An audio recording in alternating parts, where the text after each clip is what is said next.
السلام علیکم ورحمۃ اللہ وبرکاتہ۔ الحمدللہ، اللہ کے حکم اور اس کی توفیق سے آج ہم 2023 کے رمضان مبارک میں دورہ قرآن کے سلسلے میں کی تیاری کے سلسلے میں ہم قرآن کے معنی تک رسائی حاصل کرنے کی کوشش کریں گے، اور ہم کوشش کریں گے کہ اپنی زبان میں اس کو سمجھیں اور اس کی میکسیمم بینیفٹ سے اپنی زندگیاں تبدیل کریں۔ تو ہم ایک دفعہ درود پڑھ لیتے ہیں۔ اللہم صلی علی محمد وعلی آل محمد کما صلیت علی ابراہیم وعلی آل ابراہیم انک حمید مجید۔ اللہم بارک علی محمد وعلی آل محمد کما بارکت علی ابراہیم وعلی آل ابراہیم انک حمید مجید۔ سورۃ الفاتحہ سے شروع کریں۔ اعوذ باللہ من الشیطان الرجیم، بسم اللہ الرحمن الرحیم۔ الحمد للہ رب العالمین الرحمن الرحیم مالک یوم الدین ایاک نعبد و ایاک نستعین اہدنا الصراط المستقیم صراط الذین انعمت علیہم غیر المغضوب علیہم ولا الضالین آمین۔ تمام تعریفیں اس اللہ کے لیے ہیں جو تمام جہانوں کا رب ہے۔ الفاتحہ کی اہمیت کے بارے میں کچھ احادیث سن لیجئے۔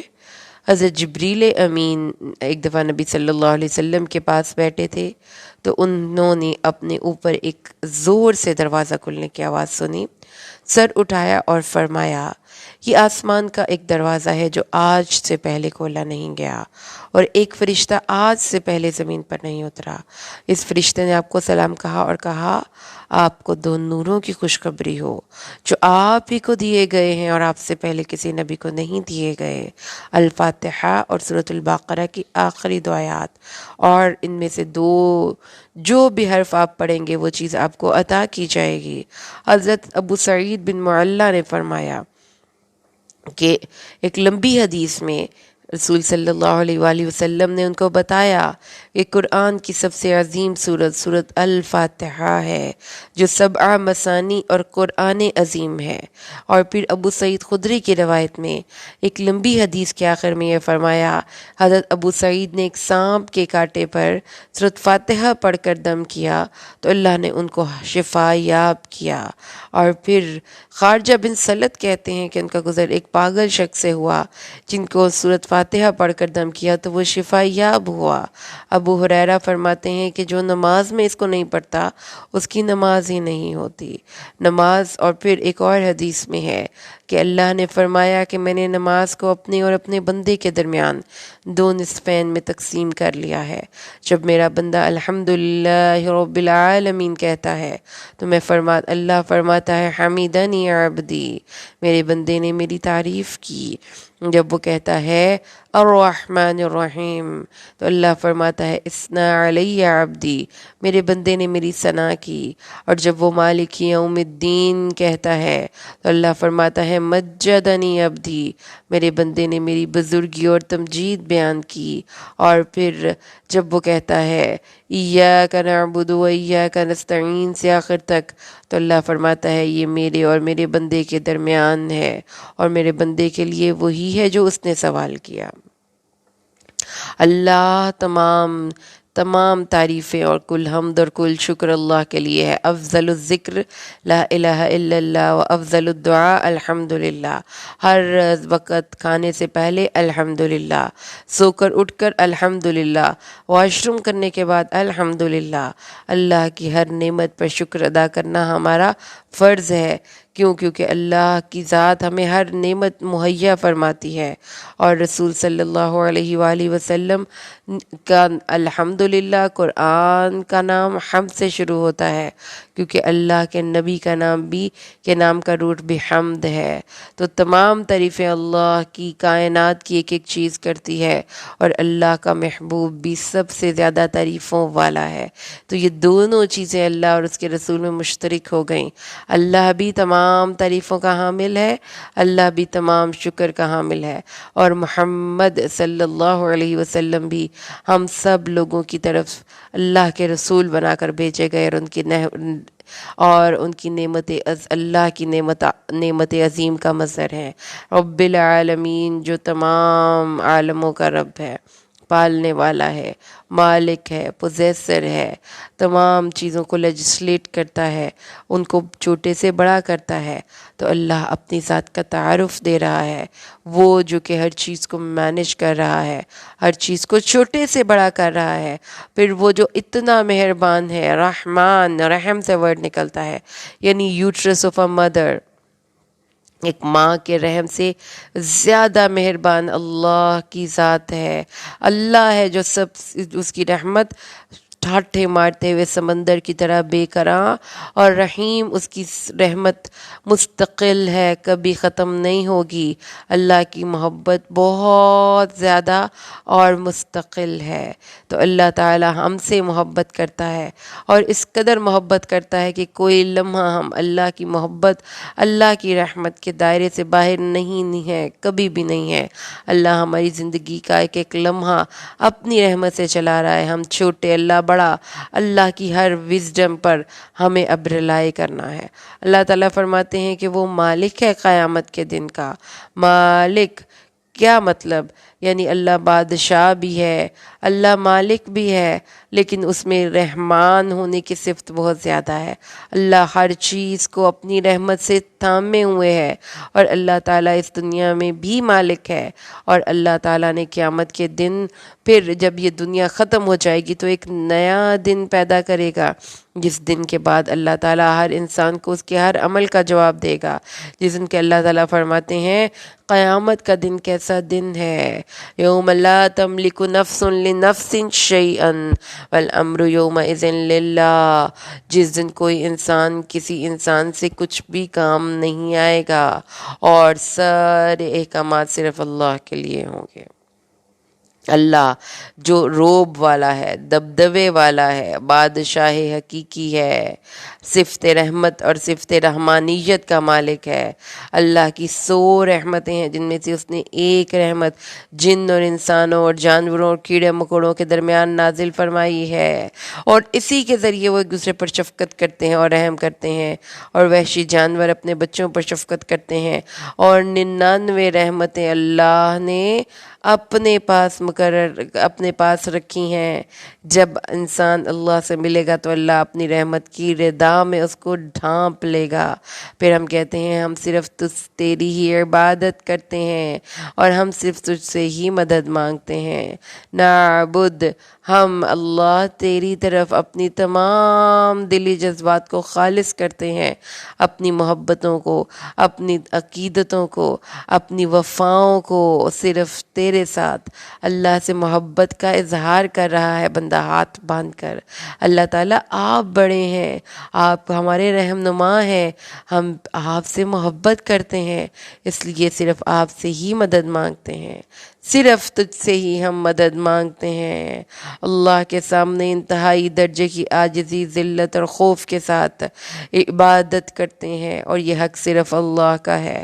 اللہ تعالیٰ نے انسان کو ہر غلامی سے نجات دلا کر صرف اپنا بندہ بنایا۔ اللہ کی ذات ہر انسان کی پرورش کرنے والی ہے، اور عبادت میں کسی کو شریک کرنا جائز نہیں ہے، اس جیسی محبت کسی اور سے کرنی جائز نہیں ہے، اور نہ ہی کسی اور سے مدد مانگنی جائز ہے۔ اس لیے اللہ نے فرمایا ایاک نعبد و ایاک نستعین اہدنا الصراط المستقیم، ہمیں سیدھے راستے کی طرف چلا، رہنمائی کر، ہدایت کا دوسرا معنی راستے پر چلنے کی توفیق دینا، اور یہ بھی اللہ کا اختیار ہے، یعنی اللہ رہنمائی بھی کرتا ہے اور اس راستے پر چلنا آسان بھی کر دیتا ہے۔ اللہ تعالی ہمیں زندگی کے ہر لمحے، ہر کام میں تیری ہدایت اور تیری مدد کی ضرورت ہے۔ اگر تو نہ بتائے تو ہم نہیں فرق کر سکتے صحیح کیا ہے اور غلط کیا ہے، ہم نہیں جان سکتے کہ انسان ہمارے نفس کی کمزوریوں میں سے ہم کیسے نکلیں گے۔ تو اللہ نے فرمایا یہ ہر راستے کا صحیح والا جو ایک ورژن ہے وہ اللہ دکھا سکتا ہے، اور اللہ ہے جس سے ہم ہر ایک جگہ کے لیے صحیح رہنمائی مانگتے ہیں، اور اس صحیح راستے کا پھر پر چلنے کے بعد اس پر استقامت کی دعا مانگتے ہیں کہ ہم اس راستے کی طرف رہنمائی ہے، پھر ہم چلتے رہیں اور ہمیں ہدایت پر قائم رکھ، ہمیں ہماری تھوڑی سی لغزش ہمیں دور پہنچا سکتی ہے، ہمیں ہر وقت ہر کام میں تیری ہدایت اور تیری استقامت کی ضرورت ہے۔ ان لوگوں کا راستہ جن پر اللہ تو نے انعام کیا۔ کون سے انعام یافتہ لوگ؟ 4 قسم کے۔ سورۃ النساء کی آیت نمبر 69 اللہ فرماتے ہیں، اور جو کوئی اللہ اور اس کے رسول کی فرما برداری کرے تو یہ ان لوگوں کے ساتھ ہوں گے جن پر اللہ نے انعام کیا، نبیین، صدیقین، شہداء اور صالحین۔ اور یہ انعام یافتہ لوگ ہیں جن پر اللہ کے انعامات نازل ہوتے ہیں، جو اللہ کی رحمتوں کے سائے میں ہوتے ہیں۔ اور کون سے لوگ جن کا راستہ ہمیں نہیں چاہیے؟ اللہ جن پر تیرا غضب ہوا، اور نہ ہی ہمیں ان لوگوں کا راستہ چاہیے جو گمراہ ہو چکے ہیں۔ اللہ تعالیٰ نے بتایا ہے کہ گمراہ لوگ کون ہیں؟ یہ یہود ہیں، جیسا کہ قرآن پاک سورۃ البقرہ آیت نمبر 61 کہ ان پر ذلت اور محتاجی مسلط کر دی گئی اور وہ اللہ کی طرف سے بھاری غضب لے کر لوٹے۔ پھر فرمایا وہ غضب پر غضب لے کر لوٹے۔ پھر سورۃ المائدہ کی آیت 60 میں فرمایا کہہ دیجئے کیا میں تمہیں اس اللہ کے نزدیک جزا کے اعتبار سے زیادہ برے لوگ بتا دوں؟ وہ جن پر اللہ نے لعنت کی اور جن پر وہ غصے ہوا اور جن میں سے اس نے بندر اور خنزیر بنا دیے اور جنہوں نے طاغوت کی عبادت کی، یہ لوگ درجے میں سب سے برے اور راستے میں سب سے زیادہ بھٹکے ہوئے ہیں۔ اللہ تعالیٰ نے فرمایا ہے المغضوب علیہم، نبی کریم نے اس کی تفسیر میں بتایا کہ المغضوب علیہم سے مراد یہود اور ضالین سے مراد گمراہ ہیں، یعنی نہ ہی تو بہت آگے جانا ہے کہ بالکل راستہ گم ہو جائے، اور نہ ہی بہت پیچھے رہنا ہے کہ آپ کو گائیڈ ہی نظر نہ آئے۔ راستے میں اپنے گائیڈ کے پیچھے پیچھے محمد رسول اللہ کے پیچھے چلنا ہے۔ تو اللہ تعالیٰ نے فرمایا کہ یہ جو نصرانی تھے یہ گمراہ تھے، انہوں نے حضرت مسیح علیہ السلام کے بارے میں غلو کیا، ان کو خدا اور خدا کا بیٹا کہا، پھر انہوں نے صلیب کی پوجا کی، قبروں کو مسجدیں بنایا اور احبار و رہبان کو رب بنایا۔ اس لیے یہ یاد رکھے کہ اللہ تعالیٰ نے ان لوگوں کو ناپسند کیا ہے۔ اور پھر اس کے بعد اللہ ہم پڑھتے ہیں آمین، اے اللہ ہماری دعا قبول کر لے۔ تو اللہ تعالیٰ پھر اس کے بعد یہ دعا قبول فرما لیتے ہیں۔ آئیے اب ہم سورۃ البقرہ جو قرآن کریم کی سب سے عظیم الشان سورہ مبارکہ ہے، اور یہ سنام القرآن، قرآن کا کوہان اور قرآن کی چوٹی ہے، اور یہ وہ والی سورہ مبارکہ ہے کہ جو پڑھنے والے کی طرف کی سفارش کرے گی۔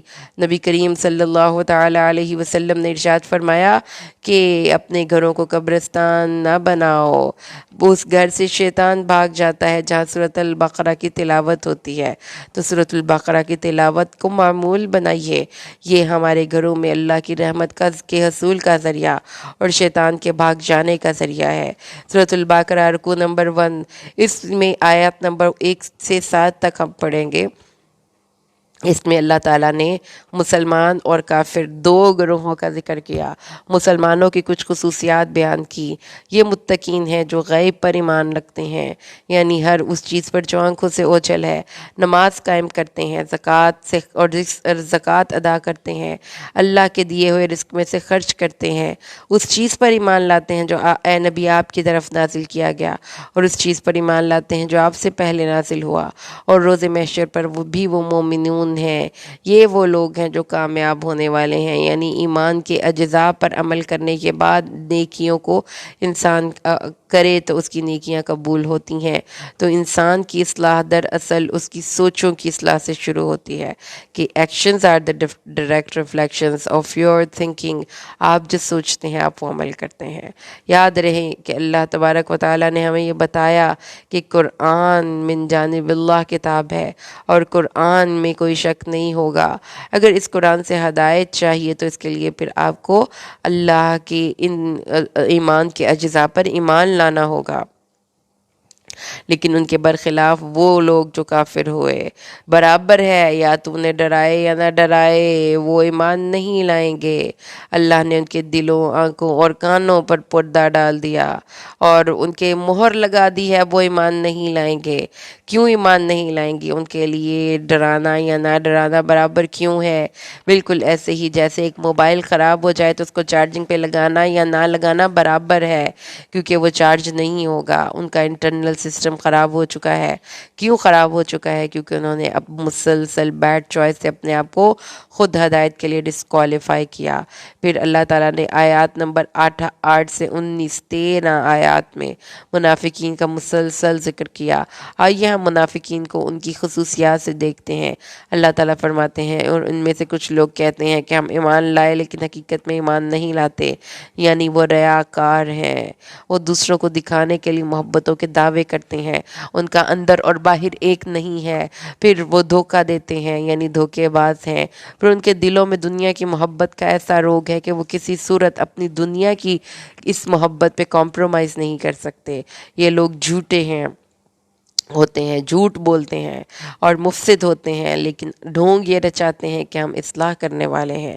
خود کو اوور سمارٹ سمجھتے ہیں اور دوسروں کو بڑے بیوقوف سمجھتے ہیں۔ جب ان سے کہا جاتا ہے ایمان لاؤ، جیسے لوگ ایمان لائے، تو یہ کہتے ہیں کہ کیا ہم ایسے ایمان لائیں جیسے بیوقوف ایمان لاتے ہیں۔ سازشی ہوتے ہیں، جب تم سے ملتے ہیں تو کہتے ہیں ہم ایمان لائے، اور جب اپنے شیطانوں کی طرف متوجہ ہوتے ہیں تو کہتے ہیں ہم تمہارے ساتھ ہیں۔ پھر اس کے بعد جب انہیں کہا جاتا ہے کہ تم نے یہ غلط کام کیا تو کہتے ہیں ہم تو مذاق اڑا رہے ہیں۔ کیا وہ مذاق میں ساری باتیں کر جاتے ہیں اور بہت نان سیریس زندگی گزارتے ہیں۔ اللہ تعالیٰ نے ان کو ان کی سرکشی میں ڈھیل دے رکھی ہے۔ وَيَمُدُّهُمْ فِي طُغْيَانِهِمْ، اور اللہ تعالیٰ فرماتے ہیں وہ لوٹ کر نہیں آنے والے۔ اور پھر اللہ نے فرمایا کہ سورۃ البقرہ آیت 16 میں وجہ بتا دی ان لوگوں کی اس نفاق کی اور اللہ تعالیٰ کے غضب کی۔ اللہ تعالیٰ نے فرمایا انہوں نے گمراہی خرید لی اور ہدایت چھوڑ دی۔ اور جب آپ نے خریدتے اور چھوڑنے میں، تجارت میں خوبصورت سمبل اس لیے ہے کہ آپ اپنی مرضی سے کوئی چیز لیتے ہیں اور اپنی مرضی سے کوئی چیز چھوڑتے ہیں، لہٰذا ان کی چوائس غلط تھی۔ انہوں نے جانتے بوجھتے نفاق کو چوز کیا اور ایمان کو چھوڑ دیا۔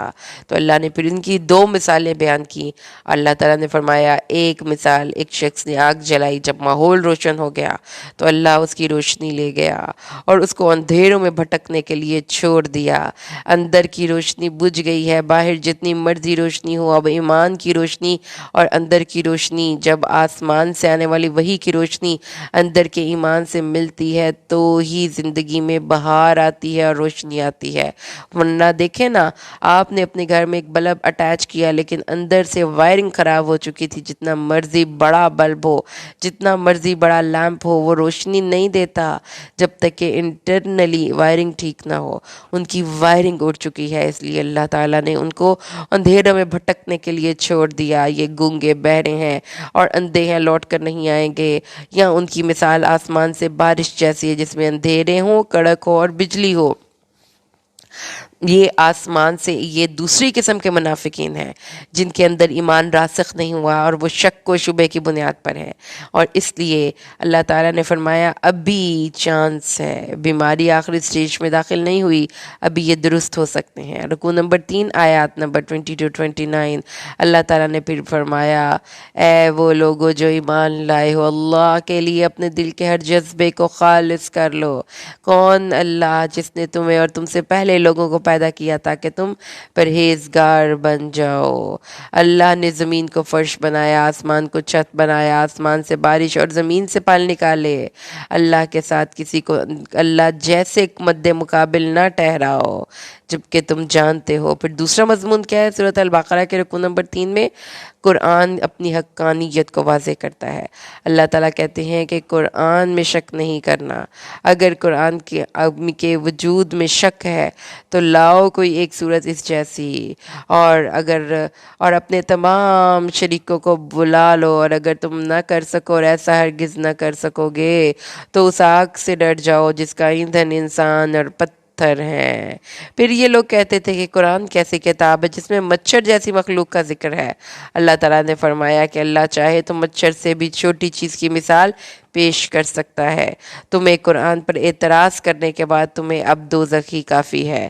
پھر اللہ نے فرمایا کہ جو لوگ اس پر ایمان نہیں لاتے پھر ڈریں اس چیز سے، اس قرآن پر ایمان نہ لانے والے، کہ وہ ایسی آگ میں داخل کیے جائیں گے جس کا ایندھن انسان اور پتھر ہے اور وہ کافروں کے لیے تیار کر دی گئی ہے. پھر اللہ تعالیٰ نے جنت کی بشارت دی اور جنت کی خصوصیات 4 یہاں پر. جنت ایسی جنت جس کے نیچے سے دریا جاری ہوتے ہیں، ہر دفعہ نئی تاثیر اور نئے ذائقے والا پھل ملے گا اور پاک بیویاں ملیں گی، اور ان تمام نعمتوں پہ سب سے عمدہ نعمت وہ اس جنت میں ہمیشہ رہیں گے. اللہ تعالیٰ فرماتا ہے قرآن نیک لوگوں کو تو ہدایت دیتا ہے لیکن نیک لوگ جو نہیں ہوتے ان کی گمراہیوں میں اضافہ کرتا ہے. Same book two different reactions behave different with different people. اس میں قرآن پاک کے بتاتا ہے کہ صاف ستھری اور خالص خوراک ہر انسان کو ہضم نہیں ہوتی. پھر اللہ تعالیٰ نے فرمایا کہ کچھ لوگ فاسق ہیں. وہ کون فاسق ہیں؟ جو اپنے وعدے کو پختہ جوڑ لینے کے بعد توڑتے ہیں، اور وہ صلہ رحمی کے رشتے جسے اللہ نے جوڑنے کا حکم دیا ان کے رشتہ داروں سے قطع تعلق ہی کرتے ہیں اور زمین میں فساد مچاتے ہیں. تو یہ فاسق لوگ اللہ کو نہیں پسند. اور اللہ نے دوبارہ اپنی ذات کا تعارف دیا اور فرمایا کون اللہ؟ اللہ وہ جس نے تمہیں زندہ کیا جب تم مردہ تھے، پھر تمہیں زندہ کرے گا، پھر مارے گا. پھر تمہیں اللہ تعالیٰ آسمان کی طرف متوجہ ہوا اور اللہ تعالیٰ نے ان کو 7 آسمان کر دیا. اور پھر اس کے بعد رکوع نمبر 4 پہ آ جائے آیت نمبر 3:30-39 قصہ آدم و ابلیس.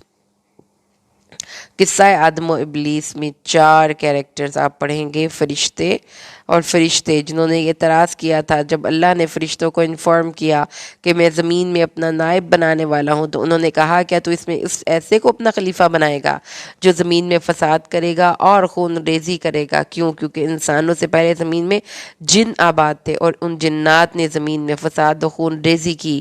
تو اللہ تعالیٰ نے فرمایا میں وہ جانتا ہوں جو تم نہیں جانتے. فرشتوں کے کام یہاں پہ ہمیں پتہ چلے. اس میں انہوں نے کہا نحن نسبح بحمدک ونقدس لک، ہم تیری تسبیح تمہید اور تقدیس کرتے ہیں. پھر ہمیں اللہ تعالیٰ کی یہ عادت کا پتہ چلتا ہے اور اللہ کے بارے میں مزید جاننے کا موقع ملتا ہے. اللہ تعالیٰ اپنا کام، اپنا امر دنیا میں نافذ کرنے سے پہلے اپنے قریبی لوگ جو فرشتے تھے ان کو انفارم کر رہا ہے. اور فرشتوں نے جب اعتراض کیا تو اللہ تعالیٰ نے ان کا اعتراض رفع کیا. انہوں نے کہا کہ زمین میں آدم کو کیوں بنا رہا ہے؟ آدم علیہ السلام کو جب اللہ نے تخلیق کیا تو اللہ تعالیٰ نے ان کو ان تمام چیزوں کے نام سکھا دیے جو فرشتوں کے پاس نالج نہیں تھا. پھر اللہ تعالیٰ نے ان کو فرشتوں کے سامنے پیش کر کے کہا ان کو ان چیزوں کے نام بتاؤ. فرشتوں نے جب سنا، دیکھا کہ یہ چیزیں ہمیں نہیں پتا تو کہنے لگے سبحانک لا علم لنا. پھر اللہ تعالیٰ نے فرمایا آدم ان کو ان چیزوں کے نام بتاؤ. جب آدم نے ان کو تمام چیزوں کا علم دیا تو انہوں نے اپنی علمی کمتری کا اعتراف کر لیا. پھر اللہ تعالیٰ نے سب فرشتوں کو حکم دیا کہ آدم کو سجدہ کریں، تو سب نے سجدہ کیا سوائے ابلیس کے. اس نے انکار کیا اور تکبر کیا. یہ 2 چیزیں یاد رکھیے، ابا واستکبرا، انکار کر کے تکبر کیا. اللہ اکبر. اللہ تعالیٰ نے پھر فرمایا کہ یہاں سے نکل جاؤ، تمہیں یہاں سے اللہ تعالیٰ نے شیطان کو وہاں سے نکل جانے کا حکم دیا. پھر آدم کو جنت میں سکونت دی اور انہیں کہا کہ جہاں سے دل چاہتا ہے کھاؤ لیکن اس درخت کے قریب بھی مت جانا. لیکن انہوں نے کیا کیا؟ حضرت آدم علیہ السلام کو شیطان نے فَأَذَلَّهُمَ الشَّيْطَانُ. شیطان کی ٹیکنیک کیا ہے کہ وہ وسوسے کے ذریعے انسان کو آخر کار اپنے پیچھے لے ہی آتا ہے. آدم کو سجدہ کرنے کے بعد جب آدم علیہ السلام کو شیطان نے ورغلا لیا تو پھر اللہ نے انہیں جنت سے نکال دیا. اور جنت سے نکالتے وقت اللہ تبارک و تعالیٰ نے ان کو کیا نصیحتیں کیں؟ اللہ تعالیٰ نے فرمایا کہ زمین میں جاؤ گے تو تمہارے بعض کے دشمن ہوں گے اور تمہیں زمین میں ایک مقرر تک مستقر بھی ملتا ہے اور متاع بھی، یعنی فائدہ. اور جب تم اس جنت سے نکالے گئے ہو واپس آنا چاہو گے تو ایک ہی فارمولا ہے، اور وہ کیا ہے؟ جب میری طرف سے ہدایت آئے گی تو اس پر عمل کرو گے تو واپس جنت میں آ جاؤ گے بے خوف و خطر. تو قرآن یہ کہتا ہے کہ دنیا میں آپ کی ساری ضرورت کی چیزیں وہ دنیا سے مل جائیں گی باڈی کی، لیکن روح کے لیے آپ کو آسمان سے آنے والی ہدایت اور وحی کا انتظار کرنا ہوگا۔ جو اس کی پیروی کرے گا پھر اس کو ستئی خیراں، پھر نہیں وہ کہیں ڈولنے لگا۔ جو اللہ کی طرف سے آنے والی اس ہدایت کی پیروی کر لے۔ اللہ تعالیٰ نے فرمایا رکوع نمبر 5 سورۃ البقرہ آیت نمبر 40 to 46۔ اللہ تعالیٰ نے یہاں سے بنی اسرائیل کو اپنے کچھ وعدے یاد کروانے شروع کیے، وعدے، اور بنی اسرائیل کو خطاب کرنا شروع کیا۔ بنی اسرائیل کون تھے؟ وہ امیجیٹ وہ یہودی تھے جو نبی کریم صلی اللہ علیہ وآلہ وسلم کے دور میں وہاں پہ سکونت پذیر تھے، اور یہ حضرت موسیٰ علیہ السلام کی قوم میں سے تھے، لیکن ان کے بگاڑ کا عالم یہ ہو چکا تھا کہ ان کے اندر تمام برائیاں موجود تھی اور کوئی اچھائی بھی ان کے اندر ڈھونڈے سے نہیں ملتی تھی۔ تو اللہ نے ان کو بتایا اس وقت کے بنی اسرائیل کو کہ میری بنی اسرائیل اس نعمت کو یاد کرو جب تمہارے آباء و اجداد کو اور خود تمہیں اللہ تعالیٰ نے ایک بڑی منتخب اور فضیلت یافتہ قوم بنایا، اور یاد کرو میرے اس عہد کو پورا کرو۔ کون سا عہد؟ کہ نبی امی اور نبی آخر الزمان محمد الرسول اللہ صلی اللہ علیہ وآلہ وسلم پر ایمان لانا ہے، ان کی مدد کرنی ہے، ان کے ساتھ مل کر ان کے دین کے نفاذ کی کوشش کرنی ہے، لیکن تم نے تو اس وعدے کو توڑ ڈالا۔ اور پھر اللہ تعالیٰ فرماتے ہیں کہ تم مجھ سے ہی ڈرو اور کسی سے نہ ڈرو۔ پھر اللہ تعالیٰ فرماتے ہیں کہ شریعت محمدی پر ایمان لاؤ، مجھ سے ڈرو، اور حق اور باطل کو خلط ملط نہ کرو، حق کو نہ چھپاؤ۔ یہ دو چیزیں کیا ہو گئیں؟ سب سے پہلے تو شریعت محمدی پر ایمان، یہ ان کی سوچوں کی اصلاح ہے، اور مجھ سے ڈرو، انسان کے تمام کی جو ایموشنل سٹیٹس ہیں جس میں سے ڈر بڑا پاورفل سٹیٹ ہے، اس کو ریگولیٹ کرو۔ پھر تلبیس حق و باطل نہ کرو، یعنی یہ ان کی خبر پاس کرنے کی ایک ٹیکنیک تھی کہ وہ حق اور باطل کو آپس میں ایک دوسرے کے ساتھ گڈمڈ کر دیتے تھے۔ تو اللہ فرماتے ہیں حق اور باطل کو آپس میں خلط ملط نہ کرو، اور حق کو نہ چھپاؤ۔ یہ رسول کے بارے میں جو تمہیں اللہ تعالیٰ نے احکامات دی ہیں اس کے مطابق زندگی گزارو، نماز قائم کرو، زکوٰۃ ادا کرو، لوگوں کو نیکی کا حکم دو، لیکن پہلے خود اپنے عمل سے، leader leads by his action, اور پھر اللہ سے مدد حاصل کرنے کے ذرائع صبر اور نماز ہے۔ اللہ تعالیٰ نے ان کو بتا دیا کہ یہ صبر اور نماز بہت مشکل کام ہے، لیکن جو اللہ کی ملاقات کا یقین رکھنے والے ہیں ان کے لیے مشکل نہیں ہے۔ پھر رکوع نمبر 6 آیات نمبر 47 to 59، اللہ تعالیٰ نے بنی اسرائیل کو اپنے انعامات یاد کرواتے ہوئے مزید ان سے خطاب کیا اور فرمایا کہ تم تو اللہ کی ایک چوزن نیشن تھے، فضیلت یافتہ قوم تھے، اس لیے اللہ سے ڈرو کیونکہ قیامت کا دن بڑا سخت ہے۔ یہاں پر قیامت کی جو نشانیاں بیان کی گئی اس میں نمبر 1 اللہ تعالیٰ نے بتایا کہ کوئی جان کسی جان کے کچھ کام نہ آئے گی، no help at all, no ransom at all, no intercession at all, کچھ نہیں ہے، نہ کوئی فدیہ، نہ کوئی مدد، نہ کوئی سفارش۔ اور قیامت کے دن کے آنے سے پہلے اللہ سے ڈر جاؤ۔ پھر اللہ نے بنی اسرائیل کو اپنے انعامات یاد کروائے۔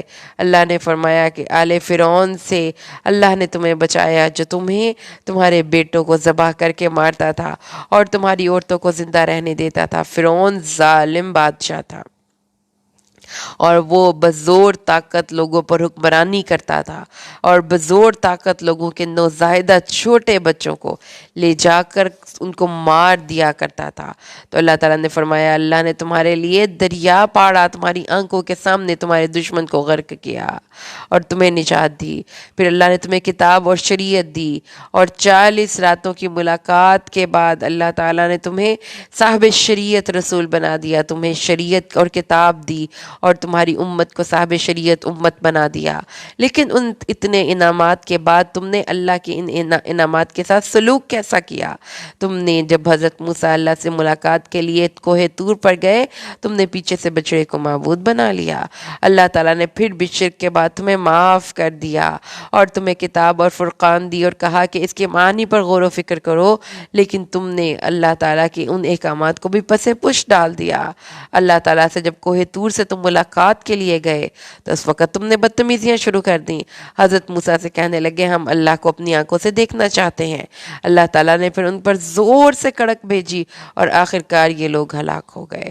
پھر اللہ تعالیٰ نے تم پر بادلوں کا سایہ کیا اور پھر اس ہلاک کے بعد اللہ تعالیٰ نے تمہیں موت کے بعد زندگی بخشی، اور اللہ تعالیٰ نے پھر بادلوں کو تم پر سائبان بنا کر کھڑا کر دیا۔ نہ تمہارے پاس پانی تھا، نہ تمہارے پاس سایہ تھا، نہ تمہارے پاس کھانا تھا۔ اللہ تعالیٰ نے ان تینوں چیزوں کا اس صحرا میں تمہارے لیے انتظام کیا، اور اتنی فیورز کے بعد اللہ تعالیٰ نے ان سے کہا اس بستی میں سجدہ کرتے ہوئے داخل ہو جاؤ اور کھاؤ اور پیو اور حتاتن کہنا اور اللہ کے احکامات کی نافرمانی نہ کرنا، صرف تمہیں جا کر اس دروازے کو کھولنا ہوگا اور اپنے سر کو جھکا کر داخل ہونا ہوگا۔ تو انہوں نے کیا کیا؟ انہوں نے ان احکامات کو تبدیل کر کے اپنی مرضی کے لفظ بولنے شروع کر دیے، ہتتن کی جگہ پہ ہنتتن، اور بجائے اس کے کہ وہ اس بستی میں سجدہ کرتے ہوئے داخل ہوں، وہ سیرینوں کے بل گھسٹ گھسٹ کر اس بستی میں داخل ہوئے۔ تو اللہ تعالیٰ نے کہا کہ فَبَدَّلَ الَّذِينَ ظَلَمُوا قَوْلًا غَيْرَ الَّذِي قِيلَ لَهُمْ، ظالموں نے وہ بات ہی بدل دی جس کا ان کو حکم دیا جاتا تھا۔ تو اللہ تعالیٰ نے ان کو آسمان سے طاعون کی بیماری نازل کی، اور پھر اللہ تعالیٰ اس بات کو سخت ناپسند کرتے ہیں کہ اللہ کے احکامات کی نافرمانیاں کی جائیں۔ رکوع نمبر 7 سورۃ البقرہ آیت نمبر 62-61، 2 آیات۔ اللہ تعالیٰ نے فرمایا وَإِذِ اسْتَسْقَىٰ مُوسَىٰ لِقَوْمِهِ فَقُلْنَا اضْرِب بِّعَصَاكَ الْحَجَرَ، جب موسیٰ نے اپنی قوم کے لیے پانی مانگا، وہاں پہ نہ کھانا ہے، نہ پینا ہے، نہ ہی کوئی شیلٹر ہے۔ اللہ نے کھانے پینے کا انتظام کیا، کیسے؟ دیکھیں، جب اللہ کے نبی حضرت موسیٰ نے کہا اللہ ہمیں پیاس لگی ہے، تو اللہ کے نبی نے اللہ کے حکم سے ایک چٹان پر جو اپنا عصا مارا تو اللہ کے حکم سے اسے 8 چشمے پھوٹ پڑے، اللہ اس سے 12 چشمے پھوٹ پڑے، اور پھر ہر ایک گروپ نے اپنا اپنا پانی پینے کا گھاٹ معلوم کر لیا، اپنا اپنا پانی پینے کی جگہ معلوم کر لی، اور پھر ان کے نبی نے ان کو گائیڈ کیا کہ ڈسپلن سے تم لوگوں نے اپنی اپنی کاؤنٹر سے پانی پینا ہے۔ اور انہوں نے پھر کہا اور زمین میں ضائع کرتے ہوئے، فساد کرتے ہوئے، چیزوں کو خراب کرتے ہوئے نہ پھرو۔ لیکن انہوں نے ایک دفعہ پھر گئے موسیٰ کے پاس، موسیٰ ہم سے ایک کھانے پر صبر نہیں ہو سکتا، تو ہمیں من و سلوا نہیں چاہیے، ہمیں اس کی جگہ گھی، ساگ، ککڑیاں، گھیوں اور یہ ساری کچھ یہ چیزیں چاہیے۔ تو چوائس دیکھیے۔ تو موسیٰ نے کہا کیا تم چوز کرتے ہو ادنا بہتر کے بدلے؟ تمہیں تو اللہ تعالیٰ نے یہ روزی روٹی کے فکر معاش سے آزاد کر کے ایک مخصوص ایک عظیم کام کے لیے منتخب کیا تھا، لیکن تم لوگوں نے اپنی رانگ چوائس کی وجہ سے، اپنی بیڈ چوائس کی وجہ سے ایک اچھی چیز کو چھوڑ کر ایک گھٹیا اور ادنا چیز لے کر بے صبری کر لی، جلدی مطالبہ کر دیا، حالانکہ تمہیں یہ سب ملنا تھا، تمہاری پسند کی چیزیں، لیکن ابھی نہیں۔ تو انہوں نے کہا کہ تو پھر اللہ تعالیٰ کو ان کی اس بیڈ چوائس کی وجہ سے جو کھانے پینے کو انہوں نے کام اور اپنی مقصد کے اوپر فوقیت دی اور اپنے چسکوں کو کسی صورت کمپرومائز نہیں کیا، اور جب اللہ تعالیٰ نے ان کو ٹریننگ کے لیے بلایا کہ اس صحرا میں پھرتے ہوئے تمہیں اب ٹرینڈ ہو چکے ہو تو جاؤ جا کر اپنا کھویا ہوا وقار حاصل کرو، ان لوگوں سے جنگ کرو، تو وہ وہاں پہ بھی مکر گئے۔ لیکن اس کے بعد جب اللہ تبارک و تعالیٰ نے ان کو کھانے پینے کے حوالے سے ان کو اپنی رہنمائی دی، ان پر اپنی رحمت کی، تو بجائے اس کے کہ وہ اللہ کی اس رحمت پر خوش ہوتے، انہوں نے جا کر نبی سے کہا ہمیں تو گھیوں، ترکاری اور ککڑی اور ساگ چاہیے اور پیاز اور مسور اور لہسن چاہیے، ہم تو تڑکے لگانا چاہتے ہیں، ہم تو انجوائے کرنا چاہتے ہیں، ہم تو سلادیں بنانا چاہتے ہیں۔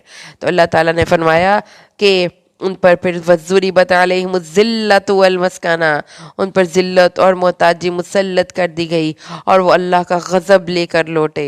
کیوں؟ اس لیے کہ انہوں نے نافرمانی کی اور وہ حد سے گزرتے جاتے تھے۔ تو سفر شروع ہو گیا ان کا فضیلت یافتہ قوم سے، المغضوب علیہم، اللہ تعالیٰ نے ان کو غضبناک ہو کر وہاں سے نکال دیا۔ تو یہاں پہ ایک لمحے کے لیے ٹھہر کر اپنا بھی جائزہ لیجیے۔